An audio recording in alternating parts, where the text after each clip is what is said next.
গাজীপুরের শ্রীপুরে একটি ঝুট গুদামে ভয়াবহ অগ্নিকাণ্ডের ঘটনা ঘটেছে।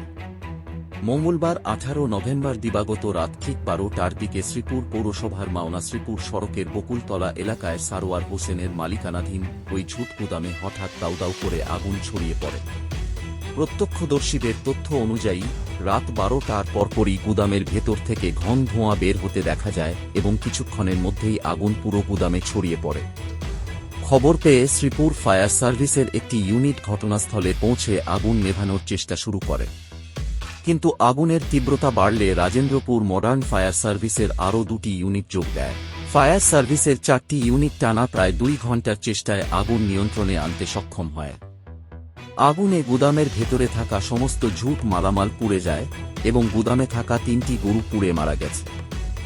গাজীপুর ফায়ার সার্ভিসের উপসহকারী পরিচালক মোহাম্মদ মামুন জানান, আগুন লাগার কারণ ও ক্ষয়ক্ষতির সঠিক পরিমাণ এখনও নিশ্চিত হওয়া যায়নি, তবে প্রাথমিক ধারণা ক্ষতির পরিমাণ কোটি টাকারও বেশি হতে পারে। শ্রীপুরের এই অগ্নিকাণ্ডে বড় ধরনের আর্থিক ক্ষতি হয়েছে, তবে কোনো মানুষের প্রাণহানি না হওয়ায় স্থানীয়দের মধ্যে স্বস্তি দেখা গেছে। আগুনের সঠিক কারণ উদ্ঘাটনে তদন্ত চলছে।